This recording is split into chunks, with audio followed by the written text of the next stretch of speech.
This is a recording that I've made so I can demonstrate some basic fundamentals of craftsmanship when you are making your drawing go from a drawing to a more of a finished project. And what I'm showing here is best way to do a sky. If you are doing a sky, you can make the sky be whatever color you want, but a good technique is to make the sky get lighter as you go down. So as the sky is being colored at the top, make it the color you want and make it lighter as you go down. What I'm doing there is I'm drawing some clouds. If you notice toward the top of the sky, the top of the paper, the cloud is bigger and the clouds get smaller, thinner, and closer together as you get closer to the horizon line. What I'm doing here is just, I'm going pretty quickly here, but I want you to notice that I'm moving my pencil fast side to side, but I'm going slowly as I move it down the paper. Now I haven't done the whole sky here, but I'm just demonstrating that technique. Now what I've done here is I grabbed a little bit of tan and putting some shading on the underside of the clouds, kind of mixing in maybe more of a warmer temperature into the sky, because your sky doesn't just have to be normal blue. It can have other tones in it, especially based on the time of the day. So there I am continuing on, kind of just extending that sky, going neatly along the top and bottom of the clouds, and just plugging away. So you want to try to have a smooth transition. Notice I'm not coloring the sky up and down. I'm trying to stay horizontal with my coloring technique. Now I'm going to talk to you about these boxes. Oh, no, I'm not going to talk about the boxes. I'm going to talk about the grass. So I'm making some grass, and the key is that horizon line should be a shift. So I started at the horizon line, and I'm drawing downward, sort of like the sky, except now I'm getting more vibrant and more solid as I come closer. You could also take a different approach where it gets darker the further away you go. It just depends on what you want to do. But you'll notice right here I've dropped in some brighter yellow-green as I got closer to the foreground, and I'm purposely coloring lighter and duller to the area further away. And again, I'm trying to make it horizontal, trying to make it smooth and consistent, putting a little bit of yellow-green in there, but I'm actually really pushing down hard on that yellow-green as I get that closer. So I could approach the whole grass like this, and again, your ground or your space, it might not be grass, it could be anything. So here we are transitioning to the boxes, and I'm going to pretend the light source is coming from the upper right, which means that right side of that box would be catching the light lighter than the left side of the box. The left side of the box would be more in shadow. So what I'm doing there is I'm starting at the line and I'm coloring off of it. That's the big deal, is that the reason our brain sees lines is because we're actually seeing two edges of light and dark that come along. So what I'm doing here is a feather tipping technique where I've got a soft touch on the pencil and I'm doing overlapping ovals. Sometimes I rush. I have a technique where I do go kind of scribbly side to side, but I go slow so I can get a consistent feel. If it's scribbly, all you have to do is what I just did, start coloring over it in the opposite direction. If you color it over in the opposite direction, it tends to smooth out your scribble lines. So if you are scribbly in nature, if it's your nature to color scribbly, just slow down and then try to go over it in the opposite direction, and it'll help out. Now I'm going to establish the clear edge with darker hand pressure, and I'm going to color off of the edge. I'm shading off of the edge with hard hand pressure. And the opposite of that is if I were shading to the edge. It's always important in this case to establish your edge. If it's a hard edge like that, you have to establish the edge first and then shade off of it. You don't need to shade to it. And that's usually the mistake that some kids make, is when they color to the edge, they get a fuzzy transition and not a clean, defined line. So you'll notice every time I start, I'm just kind of establishing the exact edge right there, and then I pull off of that, and then I can get quick and a little scribbly if I want to, and just be more of in a blending mode as I get out there. So that box now is simulating light and shadow. The right side of the box is catching more light, the left side of the box is more in shadow, and it doesn't necessarily have to use brown. So this box I'm looking to kind of make it more orange. So I think in this case the top of that box is going to catch a lot of light because the sky is illuminating the ground. So I'm going to do a gentle, soft application of the orange pencil. And then my medium spot, I'm going to go orange, but I'm going to give harder hand pressure, establish those clean edges at first, and then shade downward off of them. And I will establish the clean edge there, shade off. So that's the trend you should be noticing. Establishing the line and then coming off of the line is really important.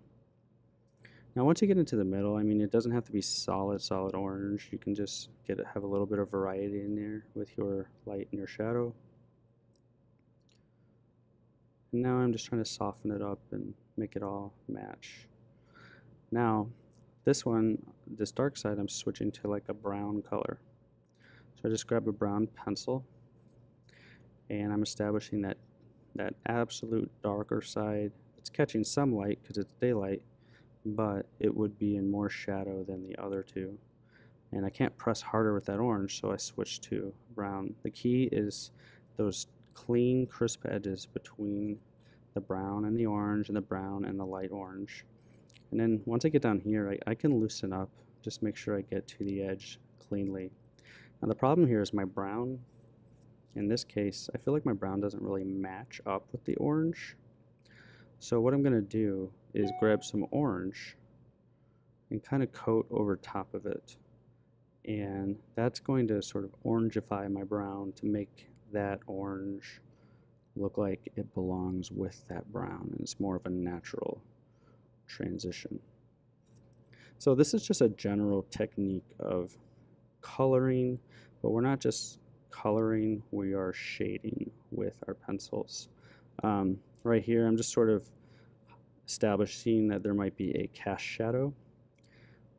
If you put shadows on the ground, it will look like your objects are on the ground, but you have to make sure they follow the logic of the lighting situation that you have decided for your picture. So in my case, I decided that it was going to come from the right, so that means the cast shadow will go left. What I'm doing here is, just because I feel like it looks weird, is I'm just dropping in more grass, and I'm doing this quickly. And when you're doing your project, you might go a little bit slower than me, actually a lot slower than me, and you might even do it a little bit neater than I do in this example. The purpose of this demonstration is just to talk about principles versus showing you the exact perfect technique. So establishing a cast shadow feel, and then I'm doing the same thing with that red one. Sorry, it's coming off the paper. And then also that one up that's floating in the air, it might be creating a shadow on the ground. Okay, looks like I got the paper out of the shot temporarily, so hopefully that'll make more sense when that comes in. There we go. So that cube floating in the air is casting a gentle shadow downward onto the grass, so I've simulated that. Now here I'm showing you the wrong way to do it.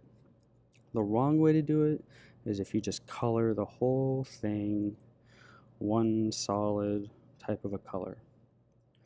And this is what I don't encourage you to do. Even if you do a really neat job coloring, it loses all three-dimensionality when you do this. But if you do make this mistake, it's not all lost, so don't do that. But what you could then do is re-establish your lines that are there really well with your color pencils.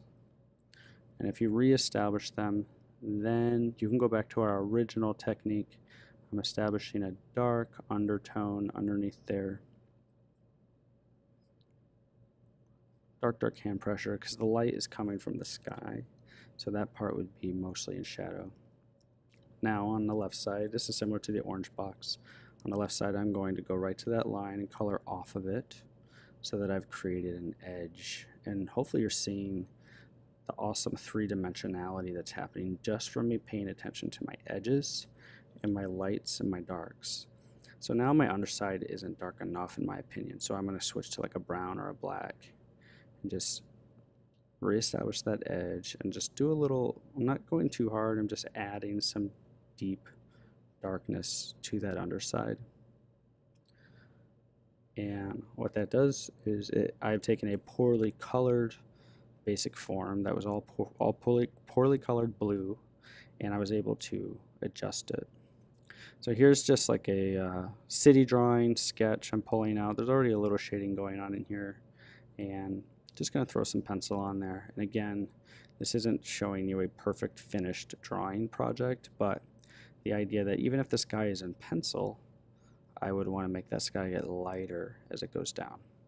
So loosen up on that hand pressure and go lighter as you go downward. And that's just another basic technique. And I'm holding that pencil loose and relaxed. You can skip through some of this if you like to in the video, if you've got the basic idea. And now I'm going to look at the foreground things. So things in the foreground, you want to have the most contrast, the most detail. That ledge, I feel like would be catching a lot of shadow underneath it. So I'm just going to establish those edges and color those in, shade them in. So now if I'm assuming the light is sort of coming from the distance, then I have to just establish which side of those buildings would be more in shadow. I kind of think those nooks and crannies, like kind of where the alleyways would be, they'd be shadowing. So I'm establishing the edge and then shading off. My main focus is I want the edges to blend into the shading of the building. It's the edges that make it look realistic. So even right there, that line needs to be part of the shading. You don't want the line to be next to the shading. You want the line to be part of the shading. So that's just a basic tip that I repeat to my students constantly when you're shading. The reason your brain sees a line is because it's seeing an edge between a light area and a dark area. So when you're simulating that with your shading, you want the line to be part of the shading, not next to the shading. If it's next to the shading, it'll look like you colored a coloring book drawing with a pencil. It won't make a lot of sense. So I shaded the wrong side there. So in this example, again, I'm not going to bring it to finish. This is rough draft paper that I'm demonstrating on. But right there, I have to get darker on that back part. But this is just to demonstrate the principles of the shading that I could apply to the entire drawing if I wanted to take the time. So off in the distance, it would be hazier, putting less detail out there, less time and energy. I'm just going to darken that street horizontally, let it come forward, and just really push all that stuff back into space. And that just creates that atmospheric perspective that we've talked about before, where the stuff far away is there, but it gets lost in the picture. I'm adding some contrast right there to the edge of the sidewalk, making it extra dark, more in the foreground. Basically, I could just apply all these principles in here. I'm deepening those little street alleyways between buildings. I could spend a lot of time on this, but I'm just going to spend a few more minutes. This whole front part would be in shadow compared to the left part of it, so I'm going to go off of that line and just treat the whole thing as one big area. But what if I want those lines to sort of separate as well? Then I can also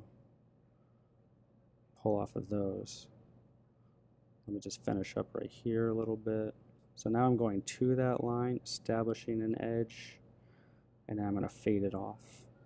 I'll go to that line, establish an edge, and then fade it off. And that almost starts to look kind of like siding or different ledges, and you know, those are like different cool little effects you can do in your project.